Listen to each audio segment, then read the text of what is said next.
Hey family, thank you for tuning in to Our Roots podcast with Joseph Baba Ifa. We're only the strongest roots, see the light, brought to you by Botanica Candles and more. And if you haven't had the opportunity, hit that subscribe button. So nowadays, everybody's working. We got a lot going on from a political standpoint, economic standpoint. Where do we get left in all that's going on? One thing we can't forget is that we are human beings. And even though we're trying to progress and accomplish goals and work and all these different things, we still have this thing called a body. And to preserve that body, we need the biggest luxury, which is health, right? And that ultimately leads to time and longevity and all the happinesses that come with this experience of being a human being. Health is wealth. Health is wealth. So we definitely wanted to come out with this episode because that's kind of Ifa's whole thing. Procreation and preservation, right? So when we're born, unfortunately from that very moment, we start expiring. You know, all of us have a shelf life.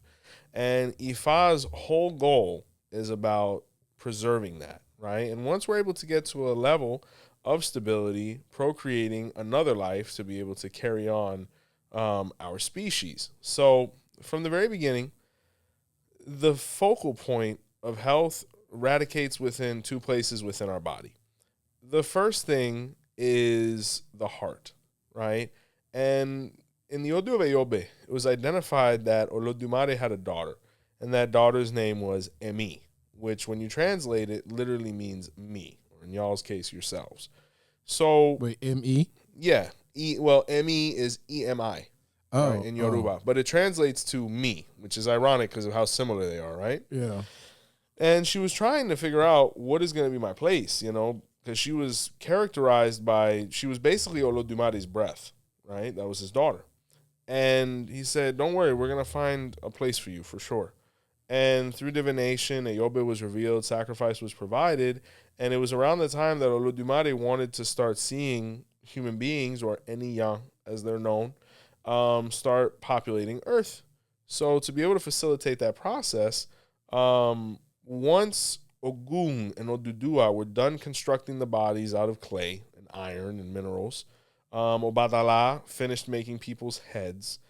And at that moment, when destiny was identified by Oromila in the presence of Olodumare as his witness, they were born. And upon the moment of birth was when Olodumare breathed life into them. He sent his daughter 𝘃𝗶𝗍 to be able to activate all that was within the physical frame. And the place she entered was into the heart, right? And at that moment is when the baby cries. So it's an interesting epic and lead up to that, where various Odus like 𝘃𝗶𝗍𝗶, 𝘃𝗶𝗍𝗍, 𝘃𝗶𝗍, all of them play that role initially right up to birth. So as soon as 𝘃𝗶𝗍 entered into the heart, thus circulating oxygen throughout the brain and the body and whatnot, which is really what the heart does. It's the circulatory system. You have blood cells that carry oxygen, which is Olodumare's daughter. The person cries. And the reason being is because of the separation that happened between Olodumare and his daughter. You know, 𝘃𝗶𝗍 at that moment, once her father inserted her into somebody's heart, realized she wasn't going to be reunited with him for a long time. So that's why we're born crying, because it's that separation trauma that occurs where Olodumare said, I have a very special mission for you, but unfortunately it's going to keep us apart for some time. And she accepted, you know, to make him proud. And, you know, she's still present within all of us. So that's really the moment that health is identified within our spirituality. And some people would probably say, well, Joseph, what about, you know, the brain, you know, and this whole thing called Ori? Very important as well. And that's why I say health is situated within two places, the heart and now ultimately the head. Now, when we say the word Ori, we have a little bit of a conundrum because it's actually two things at once. You actually have the physical head, and then you have Ori as destiny. Technically, Ori, the predestined spiritual part, doesn't penetrate the brain or begin to reveal itself and open up and assimilate the body until 7 days old for girls and 9 days old for boys. So even before Ori manifests and begins to start revealing himself within the body of a person, 𝘃𝗶𝗍 is already there. That's why they say women mature faster. Absolutely. Really? Yeah, absolutely. That's why, it's about 2 days faster, and that's symbolic for twice as fast, and I tell you as an adult man, I couldn't agree more at this point. But, it really, is very imperative to understand that ultimately the heart is actually the more important organ because it is, true. A life worth living can only be lived with a functioning brain, right? But a life that is living cannot function without the heart because once the heart fails, everything fails because it's literally the one that kind of flows everything through the body. If the blood's not reaching certain places, whether it be the brain, the toes, etc., we cease to exist. And from that, there now manifests the concept of 𝗃. 𝗃 is death, right? Literally translated.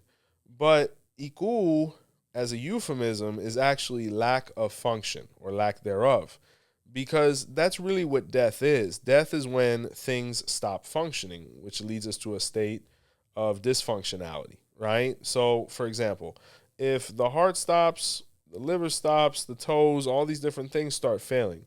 That's ultimately what death is. So if 𝗀𝗶 is not present within the heart, death is able to penetrate the body. And usually, like the 𝗿𝗶𝗸𝗲𝗏 and 𝘃𝗶𝗱𝗏𝗏 says, the way death is able to penetrate in the body is because their partner, 𝗃, or deterioration or sickness, facilitates it. So you see all these different players that have to do with health. So when you look at now these concepts, right, and you look at all of the literature of Ifa, the big focus is health. That's kind of the whole reason that we consult Ifa. Even if at the moment we have money problems, even if at the moment we have relationship problems or anything in between, all of it is a result of us having good health, because without that, none of this is even important because we're not even going to be here. So Ifa's sole purpose is to keep people alive. And because of it, that's where 𝗃𝗏𝗏 comes in. Because 𝗃𝗏𝗏 is the deity known as 𝗹𝗶𝗸𝗏𝗃 or Baba Ifa. And it makes reference to him being an elder within the realm of spirituality, 𝗃. It's also an exalted position where he's able to influence life and death, not from a predestined standpoint, because even 𝗃𝗏𝗏 cannot interject when someone's meant to literally be born or literally die. He has to respect nature. What 𝗃𝗏𝗏 deals with, like the 𝗿𝗶𝗸𝗏𝗏𝗏 says, is the gray area where someone could die before time or someone could be born before time. Like, God forbid a child's going to be born premature. There's things that we could do to try to facilitate them staying in there a little bit longer to get the best development. Or God forbid somebody's about to transition before time. There's things that we could do to possibly stabilize them on earth to fulfill their full destiny. Because I do believe that the majority of people are meant to be here for an elongated period of time. But through decisions, circumstances, free will, environment, all of these things affect our destiny. And that's why it's so important to come to the foot of Ifa at some point, to be able to have it revealed so that we can eliminate all the superfluous threats that could shorten our lifespan. Because health becomes even more prominent when we think of the grand scheme of destiny. When we come down, we have an agenda and various missions that we're meant to complete. If we make decisions that shorten our lifespan and we don't fulfill them, we are incomplete and thus have to be reincarnated to ultimately complete it. When you look at the 𝗿𝗶𝗸𝗏𝗏, the 𝗿𝗶𝗶𝗏𝗏𝗏 says it as well, where 𝗃𝗏𝗏 had to reincarnate multiple times to be able to achieve his destiny and the right to become a celestial being and permanent resident in heaven, or 𝗃𝗏𝗿𝗏𝗏 or 𝗃𝗶𝗱𝗏𝗏, however you want to term it. So at that moment, you begin to realize how important is health, because whatever we don't fulfill in this life, we have to come back again, usually under less ideal circumstances, to fulfill what we were supposed to in the past one. So when we talk about health, we talked about the heart, we talked about Ori and destiny. A lot of what Ifa identifies as keeping us healthy is what we ingest. You know, Steve Jobs, rest in peace, said, eat your food as medicine or you're going to end up eating your medicine as food. Oh, man. Yeah, I remember when I saw that the first time, I said, dude, those are the words that only the profound solitude of imminent death could produce. Because, when you're going through a situation like that, we're talking about a man as affluent as that, he couldn't even buy longevity. So it lets you know that when your time has come, your time has come. But at the same time, what decisions could we have possibly made before then to avoid said outcome, right? And one of the things that's very huge is what we put in our bodies. And to cite one of the first references that touches on it is 𝗶𝗶𝗍𝗲 𝘃𝗶𝗱𝗲. At this point in history, it speaks of 𝗀𝗲. And 𝗀𝗲 was consuming a lot of red meat. He was, leading a lifestyle that, he could see was having an effect on him somehow. He wasn't functioning the same. He wasn't at optimum efficiency. So he was trying to find out what was going wrong with him. And he went to visit Orunmila. And the Odu 𝗶𝗶𝗍𝗲 𝘃𝗶𝗱𝗲 was revealed. And he was told to perform sacrifice with a shovel, a string, a hook, and a rooster. And he was told to leave the sacrifice at the ocean. When he arrived at the ocean, he ran into his brother 𝘃𝗶𝗍𝗲. And they kind of talked about each other's problems. And, 𝘃𝗶𝗍𝗲 was kind of experiencing the same thing where he felt a little off. He didn't feel like he was moving, in an optimum fashion. So they took the materials. First, he gave the rooster to 𝘃𝗶𝗍𝗲 to start off with, like everything. And they actually utilized the string and the hook to catch fish, which they ended up grilling. And in the same area they grilled, they started digging and found some yams, which they ended up roasting. And they ate dinner together. And after they ate the fish yam combo, they felt amazing. So they went running back to Orunmila to talk about their results, and Orunmila identified this as the ideal diet, right? Or at least the perfect diet to be able to function, where we had the protein for strength and all of the other benefits that it provides, and then, the carbohydrate in a limited fashion and a reserved fashion for energy. And we'll throw some salad in there every now and again, But this is actually one of the first verses that I studied that actually made reference to health from a more common, mundane aspect. A lot of people say, well, Ifa this, Ifa that. Ifa has verses that touch on every aspect of daily life. And I really enjoyed it because, when we look at all of the benefits that fish provide and, the most rustic expression of carbohydrate, at least within Nigeria, which was the yam, if anybody's ever had that meal, you realize very quickly, wow, what more could we need, if you season it the right way. So it's not that we have to eat fish and yams every day, by no means, but what it's referring to is that you utilize the resources that you have to be able to make something that resembles, clean protein, clean carbohydrate, natural, real food, things that are not processed and whatnot. And I think it holds really true now. And Phil, you're much more tapped in than me, but when I look at Instagram and I look at a couple other, all these apps and even YouTube and all these fads that are going on, I think we're in like a renaissance period when it comes to dietary information. I'm not sure if you felt like you've seen the same thing. Like everything's fitness and food now, and everybody. One thing I noticed is all the things you thought were healthy now are completely unhealthy. Like someone had a video that said broccoli will kill you in 5 years. Right? Oh my goodness, yes. And it's just it's really extreme. So I touch on this because eating is a really important part of our day. And when you look at the effect it can have on us one way or the other, it's very important to take it seriously in the choices we make on a daily basis. And understanding that not everything we see online is legitimate. A lot of it is shock value, people saying things that might feed into toxic traits of some viewers. We have to always rely on the professionals to a certain degree, because there is also the conspiracy, do the professionals want us to live that long? Eat this and eat that. And a lot of those things have been debunked as well. So it's very important to, pull from credible sources of information, try not to be too radical, and always incorporate the concept of moderation. And that's really what Ifa is saying. At the end of the day, we have to eat a little bit of everything. We have to diversify, because all of these things are going to provide us something different that we require. But for example, when you look at something like the carnivore diet, which, between keto and Atkins and then ultimately the carnivore thing, a lot of people have told me, hey, just eat meat, I tried that for a little bit, the carnivore diet. Very expensive. No, very expensive for sure. But at the same time, I don't know how productive it is. Because, yeah, sure, no carbs, lose weight, all these different things. But when you look at 5,000-10,000 years ago, when we're talking about the dawn of nutrition and dietary standard within this literature, 𝗏𝗲𝗍𝗏 said, hey, you need to have some carbs.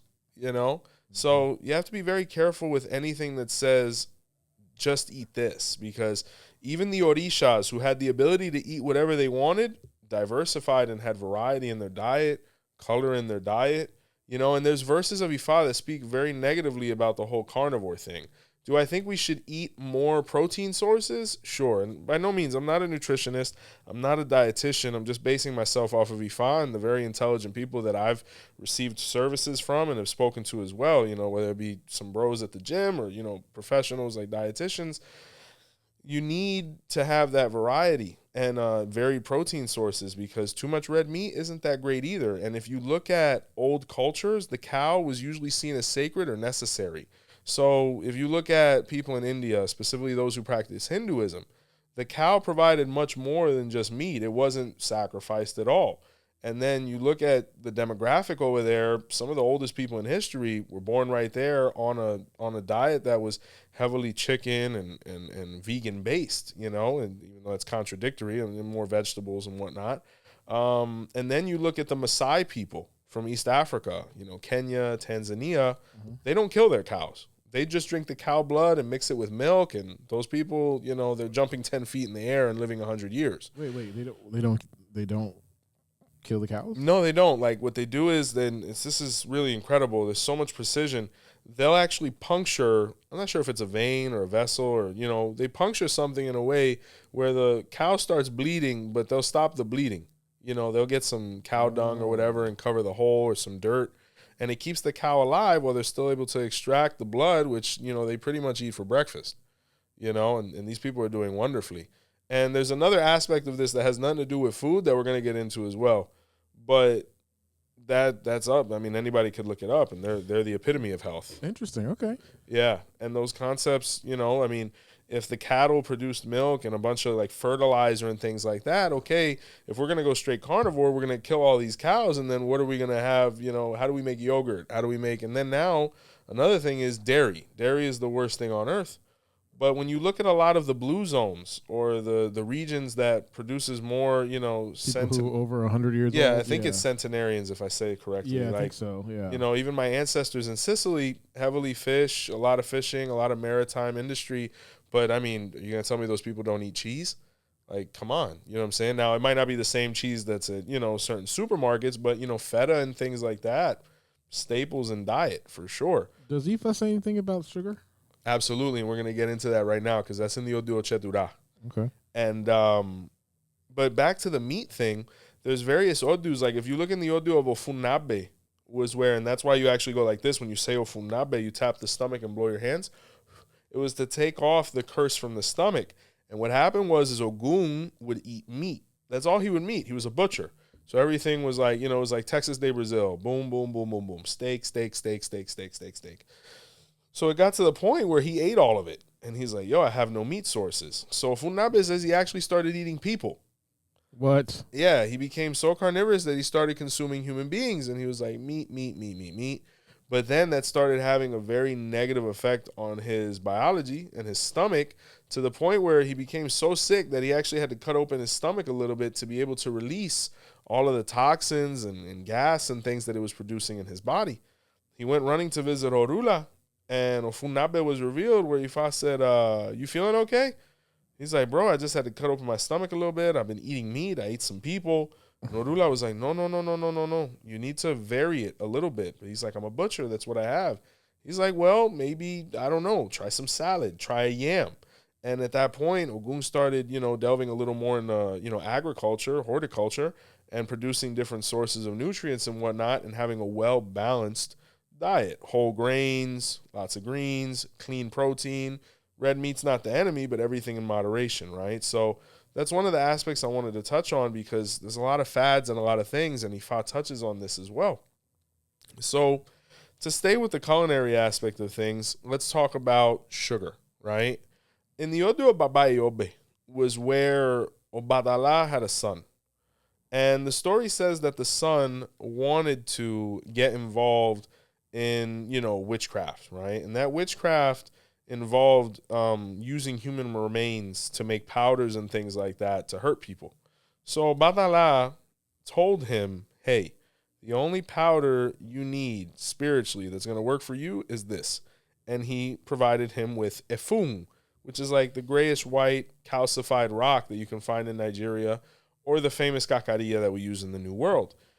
And the son wasn't trying to hear it. So the son kept trying to do witchcraft with the bones and things like that. And things got so overstimulating spiritually within the home that 𝗃𝗃𝗿𝗃 kicked his son out of the house.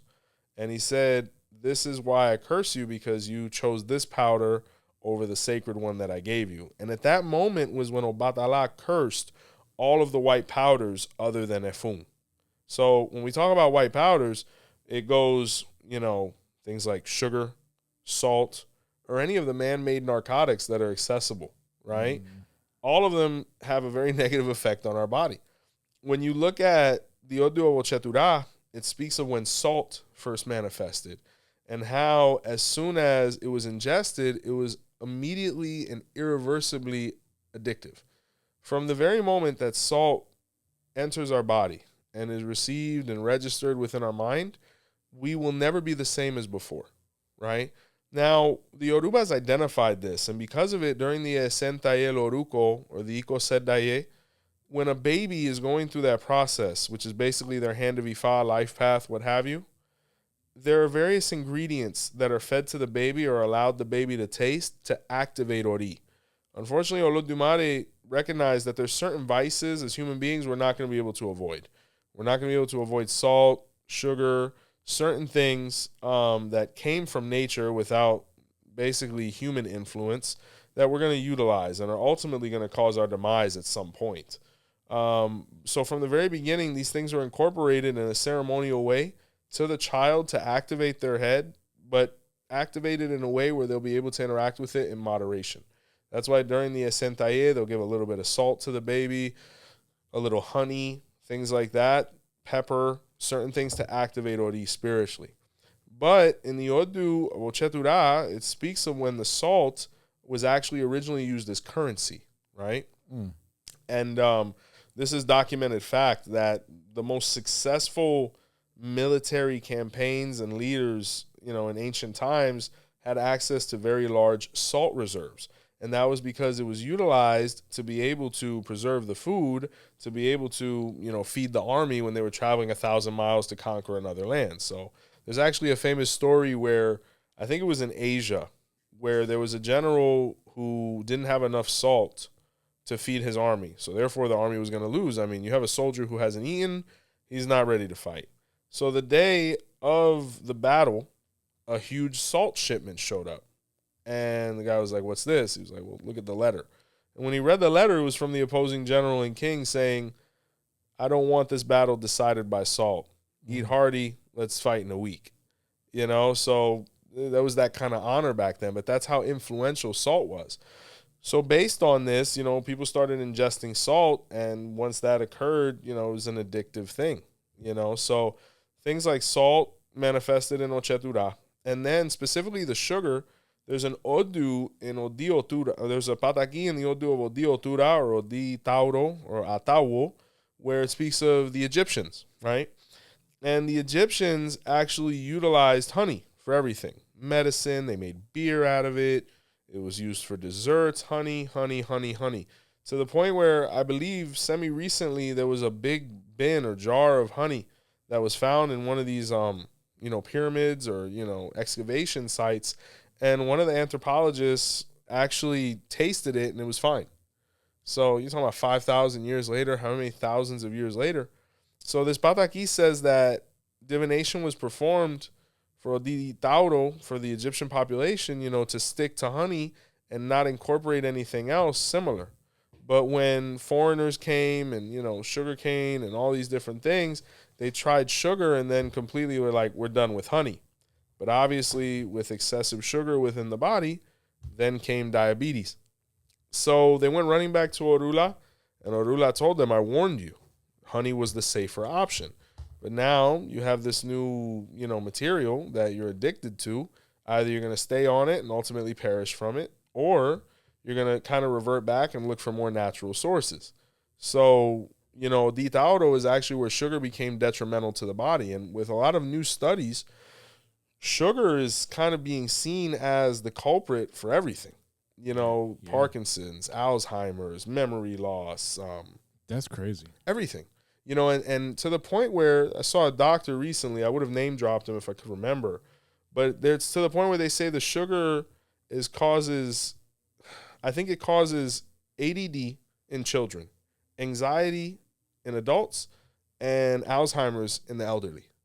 So the amount of damage that it provides to the brain can't be overstated, So it's not that these things can be completely eliminated. I'll be frank with you. I can't live without a latte at this point. Being a parent of young children, professional, I need some coffee every now and again. And I do the black every now and again, but every now and again I need my sugar. I do brown sugar, but I need my sugar, my milk, and my coffee. Podcast fuel. There you go. Exactly. Great placement. You know what I'm saying? Get some. But everything in moderation. Now, mind you, I'll drink it if I feel like I need it. I'm not going to have 4 or 5 of those things in a day because that's just terrifying. But Ifa is saying that everything in moderation, and these are the various things that are coming to light now that, Nigerians and Africans have known about for thousands of years. But being that it is addictive, you have to pay very close attention to what's in your food. You look at the corn syrup and things like that. This is all drugs. And these are all things that are assimilated in a way where we're not realizing it in the moment. So very key stuff. Interesting, man. Our health is really important. And I think I'm going to look a little bit of a conspiracy thing, but I think that a lot of it is kept from us too. Of course. Because I think what is it? Red number 5 just got banned or something like that. Yeah, it's the dye, right? Yeah, and that's not good for kids with autism. And I start thinking like, why do all autistic kids like the same foods? Because there may be something in those particular foods that make autistic kids like it. Yeah, and it's crazy you mentioned that dye, because I'll be frank with you. When we were kids, I'm about to be 33, Lord willing. Oh my God, you're a baby. Yeah. I'm hitting the Jesus mark, man. But I remember when I was a kid, like, you look at certain things that we would eat, like the cereals and things they would give kids back then, all of them have like arsenic in it. All of them have metals in it. All these things. And, our parents didn't know any better because what did we do? We trusted government. We trusted the source. But you begin to kind of look at this spider web. Does it really benefit that percentile for everyone over here to be healthy, to be mentally sound and emotionally sound and stable? It might not, because when you look at the pharmaceutical industry and all these different things, they benefit from our downfall. And then you mentioned the dyes and things like that. I have young children, occasionally they get a cold, Mm-hmm. So I remember who really made me very aware to all those things was my wife. Like, Erica is somebody that you really have to convince her, Good. So she's like, make sure you get this medicine. I'm like, okay, why? She's like, no, this is the one without that dye. I was like, the dye's killing us? She's like, yep. I'm like, okay, we'll get this medicine. Then a study comes out about that. Or, I'm thinking I'm about to have my first biological child. I'm like, we're about to hook him up with the 𝗃𝗏𝗃𝗃 cereal and, the food. She was like, we're not doing none of that because the metals. I remember my grandmother, God bless the dead, and this is where you begin to realize the establishment is meant for us to fail based on the work week. My grandmother used to steam all my food. Like, she used to, like, back in 𝗃𝗏𝗃𝗃, you used to be able to go, like, Sedano's was a different thing, and, like, you used to go to the market, you used to get, like, fresh produce and all these things. Like, they would grow it there, like, in Homestead, and she would get, like, the fresh yams and pumpkin and everything, steam it, blend it, throw an egg in there. That's why I came beefed out. But everything was natural, for the most part, other than the occasional cereal. But you look now, most parents want to do that and provide that to their children, but they're working so much, they end up giving them these baby foods that are full of sugar. Processed. Full of sugar, processed, all these different things. And you're beginning to see effects of it now, and it's really terrifying to think that the only difference between a healthy child, a happy child, and one that's going to deal with challenges is what we're feeding them. And that our own government, our own establishment, all of these mega powers of food and industry, they're actually putting it in there I actually, when around the time 𝗀𝗲𝗋 was born, was the formula shortage, and that actually just Oh, that's happened right. again recently. Yeah, that's right. You had to go to like Walgreens. Dude, I was up 2, 3 in the morning hunting down formula, bro. The thoughts that go through your mind when you can't find formula is horrible, especially when you have the money to buy it, and you can't find it, And that happened semi-recently again where, the formula we use, it's a pretty good one, and it was like Ghost. So once again, you go in formula hunting. But the scary thing is these are our children, and companies having metals or contamination, and these are the people we're entrusting with our health, and we have to deal with it to a certain degree because we're just trying to pay the bills. So you begin to realize how health and economics really run parallel, because dependent on the economic situation that you're in is going to reflect how well your health is going to be, and vice versa. That's why entrepreneurship is so key, because when we're working a 9 to 5 and whatnot, check to check, there's no way to be able to live in a way where you have time to exercise, where you have time to sleep, which is actually the next part I wanted to get into. Sleep is actually probably the most important part of our health. When you look at people that sleep their 8 hours, and once again, now you see people now, and, I love Arnold Schwarzenegger. I really do. For the most part, from an entertainment standpoint, personally, I don't know him. I don't know who he is, but one of the things he said that, resonated with me, and now I felt like I debunked, was that, no, I slept 5 to 6 years for like 10, 15 years while I was growing my business and all these different things. Well, we realize now that that's nonsense, to be frank with you. If you're not getting optimum sleep, there's no way you could be healthy, because a lot of people are overweight and going through certain situations with their health right now because of lack of sleep, because what lack of sleep is producing is this thing called cortisol, between stress and waking up and all these different things, and it'll cause you to gain weight. It'll cause a slew of other health conditions, and you begin to realize, well, how are we supposed to sleep when we got to pay the bills? Exactly. So when you look at Orisha is like 𝗹𝗶𝗸𝗲, right, which literally means the king of sleep, and he was the Orisha that lived to be the oldest, it was because he was the one who slept the most. They say in the Odu of 𝗿𝗶𝗍 that the Babalawo was going to die. And the reason he was going to die was because he was so overworked to the point where his health was completely failing and he didn't know what to do. No sacrifice would work. No ebo would work. Nothing whatsoever. He went to visit his father. He's like, what do I do? He's like, I don't know. You got to do what you can. And he got so exhausted that he just collapsed and fell asleep. And it was due to him sleeping that he was able to regenerate and get all the things he needed back, and he was healthy again. So when he had that conversation with Orula again, he's like, oh, you're not sleeping? You have to sleep. But 𝗿𝗶𝗍 was like, I have to make money. I'm trying to work. He's like, but what's the point of making the money if you're dead?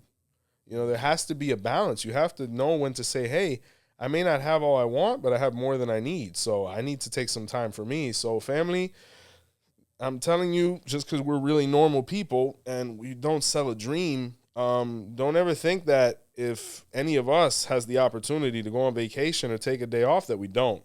We definitely do.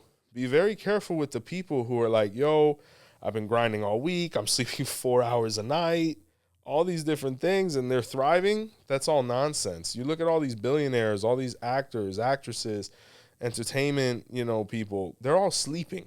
And the reason they're able to sleep is because they have a team of 20, 30 people doing everything for them, and they just have to wake up and talk for an hour on a talk show or a podcast. And, they put on this facade like, yeah, I'm superhuman. And that's actually one of the laws of power. I get up at, all right, so here's the hustle life for me. I get up at 3:15 in the morning. I go run 17 miles. Yeah. I come back home. It's only 4:30 now. Then I go to my board. Yeah, those guys are beats. Oh, that's all nonsense, bro. And it's all to sell some type of training program. Buy my course. You know what I'm saying? No, I did 1,000 burpees this morning. I've been up for 24 hours. That's a walking cardiac arrest. Please sleep as much as possible. Now, there is a difference between that and laziness and being lethargic, but you need those days too. But the only way we're going to survive is if we get enough rest. And I've seen so many things on that. I think Erica was the one who showed me recently. She was like, look at this. And I think it was a doctor somewhere in Asia. And they told him, how much cardio do you have to do to live 100 years? He was like, yeah, he didn't say 0, but he's like, I don't know, half an hour a couple times a week. And they were like, that's it? Because you see people saying, no, you have to do an hour a day and all this. He's like, no, absolutely not. He said, if you want to live 100 years, sleep as much as possible. And they were like, what do you mean? It's like your body rest, man. He was like, if you take a Ferrari and you just, for example, take it around a track at 100 miles an hour for an hour, I mean, how long is that car going to last? Probably broke twice doing that. Exactly. Now, if you look at a car that's in a museum, the one that Ferrari actually drove 100 years ago that they turn on once a month and drive it around, check the oil and stuff like that, that car will probably last forever just based on the maintenance. So if your body is a car, why are you treating it otherwise? So it was like that. And then you look at odus like 𝗃𝗏𝗶𝗍, just to touch on the sleep thing again. And this has to be one of my favorite pataquis in the whole thing, right? So in the odu 𝗃𝗏𝗶𝗍, it speaks of the badger, right? And the badger, he was repudiated. No one really liked him, and he was trying to understand why, because he was really docile, but, people would mistreat him, but, he didn't understand why people would do that to him. So he went to visit Orunmila, and the odu of 𝗃𝗏𝗶𝗍 was revealed, 𝗃𝗏𝗶𝗍. And Ifa told him that if he wanted to find his true place in nature, he needed to make an offering of honey to his mother, Oshun. And he was like, that's cool, but the problem is the bees, Orula was like, hey, bro, that's really, I don't have any other options for you. You need the honey to Oshun, so you make it work. So he became so desperate that he came to the conclusion that he was probably going to die from all the bee venom that was going to be flowing through his body, that, he was going to die trying, but he was going to bring the offering to his mother. So he went up and he took the honey. He ate some honey. He got stung 1,000 times. And they say that he took the honeycomb in his mouth to his mother's feet, and he died right there at her feet, offering it to her. So at that moment, she took some, she utilized some of it as medicine over the stings and whatnot. And the Egyptians did this as well. And she put him to rest, right? And she allowed him to sleep and sleep and sleep. And it doesn't give an exact number, but when he slept, during it, he kind of went through like this metamorphosis where the badger became the honey badger. And when he came out, he was stronger than before, more resilient than before. And Orula and Ochun were waiting for him, and they said, you succeeded. And he said, I feel different.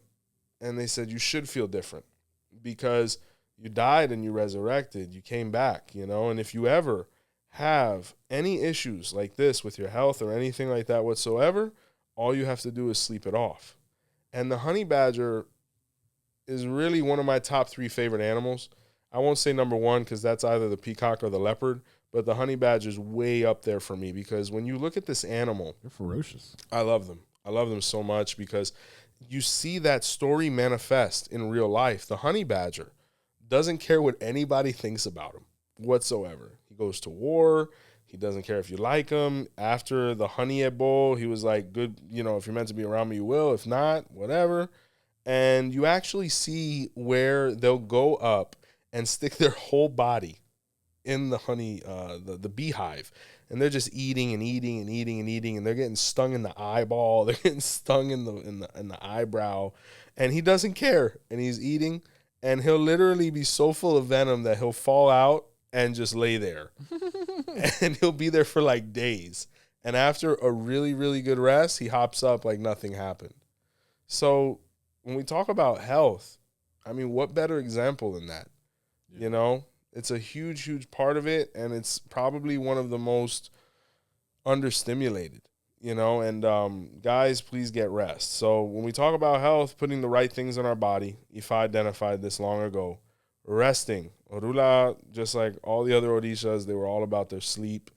Sorry to interrupt. No, please. But so where would someone like that even just start? Because there's so many influences in the world to where it can keep you away from your path.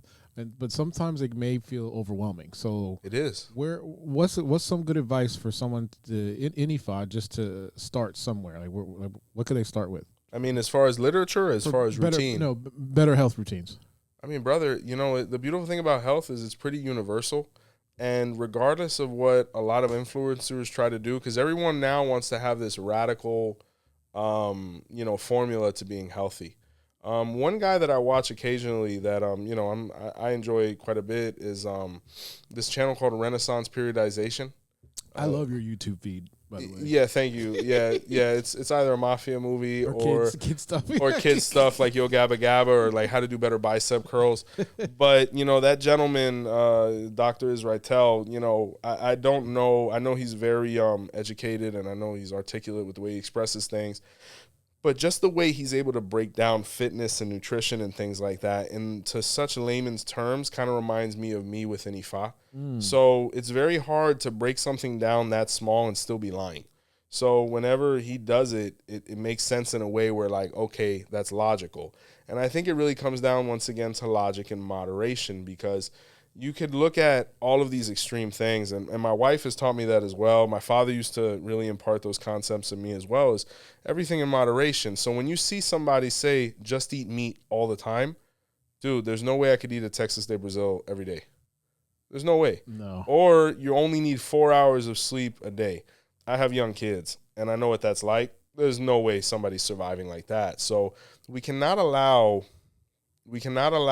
fervor and hype to really cloud our senses, because it's concepts like that that'll lead us into war, that'll lead us over a cliff. If we just are like, every new thing that comes around that sounds exciting, we just go into it wholeheartedly.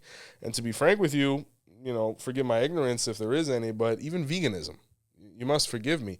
When you look at the 𝗃𝗶𝗶𝗶𝗃, had it not been for animal protein, the frontal lobe of the brain would have never developed. Ooh. So we'd still be whatever we were. I don't know if we could be classified as Neanderthals then, or if that. I know there's real specifics there where like, well, we weren't Neanderthals, they were another thing, and then us and Homo sapiens and what have you. But all I'm saying is this was not here when before we ate cow and deer. So I like this. Without this, I wouldn't be able to have this. We wouldn't have a show. We wouldn't have a conversation. So if it got us to this point where we're modern and we're able to articulate and interpret things, why would we eliminate it all of a sudden? Are we going to regress in 5,000 years? I don't know. But once again, very extreme, because it's easy for us to say that now when we have a supermarket with the option of eating meat, but we're not going to take that option. We're just going to eat all of these, vegetables and produce that's present because it's shipped to us. But what about if we put ourselves in caveman mode, where it's like, okay, we're going to eat whatever comes. We're going to eat whatever's possible. And those people, ironically, even though they were a little more stressed out than us, of course, they were much healthier, and we kind of look at how people were 50 years ago before certain policies and restraints on our time were implemented and possibly constructed from a conspiracy standpoint. I mean, people were healthier. People looked a little different. People, the idea that, based on a certain type of salary, a man was able to work and a woman was able to stay home and raise their children in complete peace without any stress, or people were buying homes by the age of 20 or were master plumbers and all these things. It was a different lifestyle. There was different, the amount of money, the amount of things you could buy with $1 was completely different than right now based on all this inflation. Mm-hmm. So you begin to realize it's a direct result from those things. So, but going back to, moderation, in the 𝗃𝗶𝗶𝗶𝗃, it says that without meat, we wouldn't have the ability to interpret anything or even be logical in the regards that we are now. So when someone's like, yeah, all meat is bad, it causes cancer, mucosa, all these different things. Okay, but I mean, people who are vegans, unfortunately, they catch cancer as well. Like, that's just a wild card that all of us as human beings, have to deal with. Any of us can go through that at any point. And I can't attribute it as much to the meat as I could to the breakfast cereal that they're trying to, force my kids into based on marketing. It's like some people would say, no, nice bowl of cereal and some toast for breakfast. Well, how about some eggs? That's another thing. No, eggs are horrible. The cholesterol. I just read a thing that says the type of cholesterol that the egg provides is what our brain is basically composed of. Yeah, they don't want you healthy. And then, was it you who told me this? Was that if a grocery store has a healthy food section, well, what's the other food? Yeah, dog. Was that you who told me that? Bro, my father always taught me that. My father was a bodybuilder when he conceived me, right? So he was somebody that, he's still to this day, like, I'll go visit dad. We're Sicilian, right? So I'm like, Dad, let's go get a hero, you know? And he's like, well, son, how about we have some steamed vegetables and salmon? I'm like, all right, I can only do this for so long, but, you know, it might have saved my life a couple times. So, but he always taught me, stay in the perimeter of the supermarket. If you notice, people, you know, if you stay on the perimeter of the supermarket, it's where you'll find produce, the meat, dairy, you know, like yogurts and things like that, whole grains and whatnot. But as soon as you start going up and down the aisles, that's when you got, you know, your honey buns, your Twinkies, your chips, you know, and the ice cream. Everything is in the belly of the store, and there's a mental aspect of that, you know, where it's like we have this natural curiosity or desire to penetrate into that which we cannot see. So it's almost like you're being lured into it, you know. So it's a little psychology like that, and the marketing that is actually trying to brainwash us into getting sick by indulging in things that our body really shouldn't be assimilating. Yeah. Wow. Okay. So we went over food. We went over, you know, sleeping habits, you know, what Ifa says. You know, from a health standpoint, it also speaks of the importance of the mind. And I think that's another understimulated, underaddressed issue within our culture and American society in general. Because it's like it says in the beginning, to have life, you need a heart. To have a life worth living, you need a mind, right? And there's various pataki and verses of Ifa that speak of the importance of a healthy mind or a healthy ori. And without it, us being unable to enjoy all that life has to offer. So if you look at the domino effect of any type of mental instability, it will directly affect our biological health, right? Physically, or anatomy. Because let's say somebody is depressed, right? Like Ogun was in the 𝗿𝗲𝗿𝗲𝗏, which was probably caused by all the sugar they were ingesting when the Egyptians switched over to glucose. Right. You know, and simple sugars rather than, even the brown sugar would have been better than what they were refining. But let's say you're depressed like Ogun and 𝗿𝗲𝗏𝗏.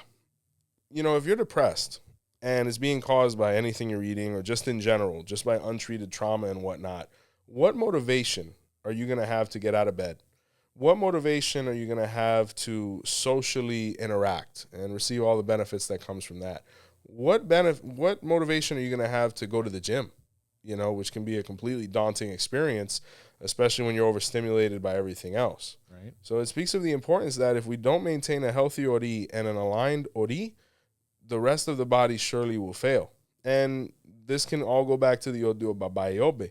When ori was not in the supreme apex position that it is in, everything else was failing. And there was a war that was going on between 𝗿𝗶𝗸𝗏 and 𝗿𝗶𝗸𝗏, where the front of the brain represented 𝗿𝗶, right, or ori, or the extension of Olodumare and all that is positive. And the back, who was 𝗿𝗶𝗸𝗏, represented 𝗃𝗏𝗏 or 𝘄cie, or, you know, 𝗿𝗶𝗸𝗏 and all that is negative. You know, to have that balance, you know, our head in itself is a yin and a yang. You know, half positive, half negative. And occasionally we have to delve into either to be able to maintain. But when we delve too much into one or the other, we come out of balance, and that's when negativity can happen. Like, for example, sugar is enjoyable. You know, I love a good tres leche or a flan like everybody else.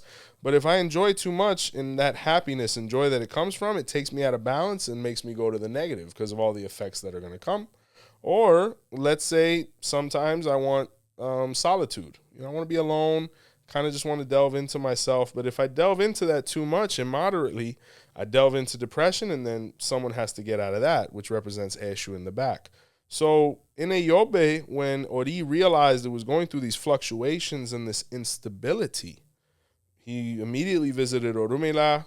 𝗿𝗶𝗿 was revealed, where divination was performed, ebo was performed, where Ori ultimately assumed its apex position. Now, the reason this was very important as well is because when Ori wasn't on the shoulders of the body was suffering all the way around. For example, you have the arms, you have the legs, you have everything else that composes a frame. Without the head and all that goes with it, the eyes, the nose, the sensory, you know, processes that emanate from there, how do we attend to anything else about ourselves?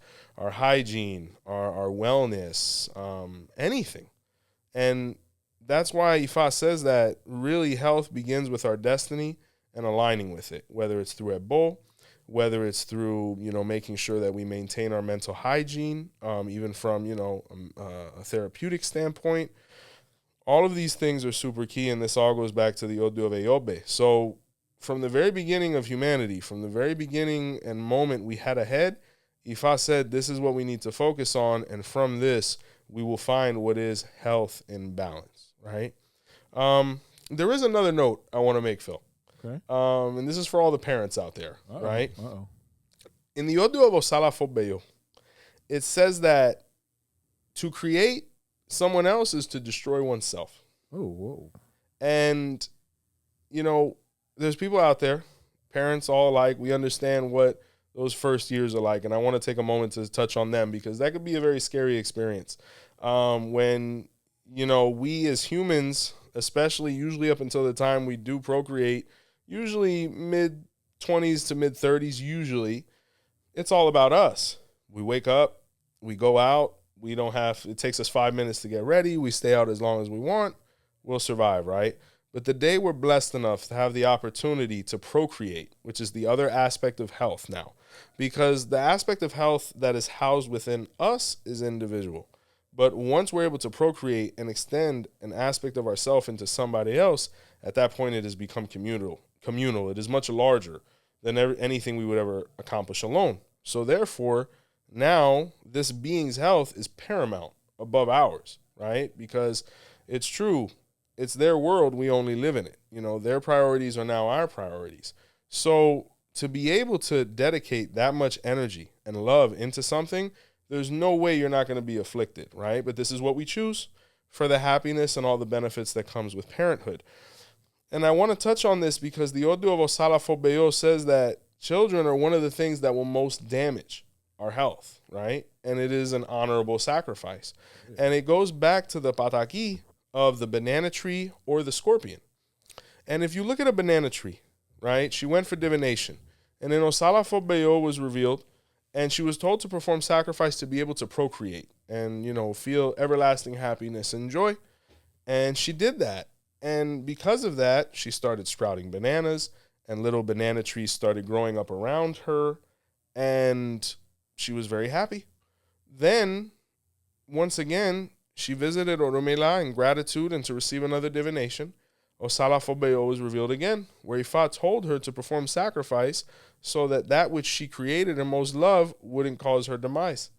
And she chose not to, because she said, there's no way that my children are going to have any negative effect on me. Great. So with time, without her realizing it, obviously with the baby trees being around her, they started sucking the nutrients from the ground.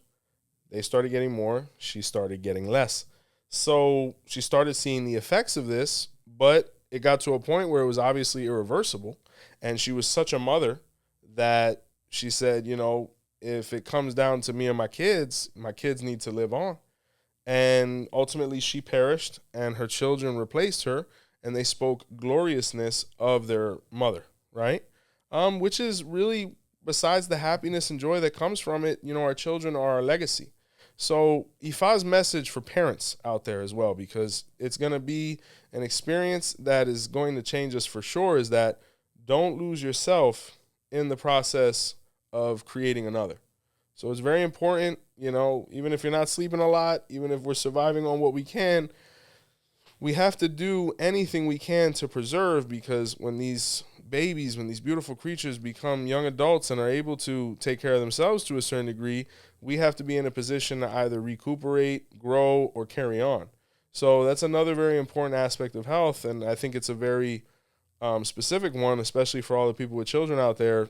Obviously, it's something that you cannot allow to stop certain habits and whatnot. And ultimately, how you take care of yourself and your health is the same example that you're going to be giving to your children so that they can lead the best life possible. So, for example, like the certain habits and things that I had when I was growing up that I could recognize were unproductive, I don't do at all, or definitely not in front of my children, because I want them to have the best example to carry that on to my grandchildren and so forth. And that's the big difference between a generational curse and a generational legacy. And health is the greatest inheritance we will ever give our children. Man, I think that's a perfect note. That's what I got, brother. Wow, deep stuff, bro. If you Yeah. guys like that episode, please make sure you drop a like, and if you haven't subscribed yet, make sure you subscribe. But I think it's time. Members. Yeah, let's show some love to the people who show love to you, Joseph. Love you guys. All right, if you guys look on the screen, directly under the screen, there is a button that says Join Now. And that takes you to a mythical place called our membership program, where there are 3 separate tiers that all offer separate perks, whether it's discounts on merch, early access to episodes, or just member-exclusive shows. Nice. So what we're doing now, we're spotlighting some of the members here, and like I did before, we are going to do the spotlight on the brand new members. Love it. So, you know, we'll show some love to them. Here we go. All right, we got 𝗃𝗏𝗏𝗏𝗏. 𝗃𝗏𝗏𝗏𝗏, That's a supporter. They've been a member for 2 weeks. Welcome. All right, we got Divine Love, a premium super fan. Thank you. Another 2-weeker. Welcome. Shout out to Big Dude 777. That's a candidate for sure. That's a supporter for going on 3 weeks now. Nice. J Osiris. Okay. Yeah. They're a supporter going on 3 weeks. Welcome. Milan Amour, a supporter going on for 3 weeks. Very nice. And okay, I've never seen Asia spelled like this. Okay. Guess how it's spelled? I'm not gonna guess. AEJAH. Well, you're in the right place because we're original as well. Thank you guys so much for being a part of the membership program. Definitely get in there to, you know, take advantage of all the perks, whether it be on classes or discounts at the store, so on and so forth. 𝗃𝗏𝗏𝗏𝗏𝗏𝗏𝗏𝗏𝗏 is up and running for all your spiritual service and product needs. We ship. Catch us on any of the podcast apps from an audio standpoint. If you're unable to catch us on video, like, comment, share, subscribe. Big thank you from all of us here at Our Roots Podcast. And until next time, see the light.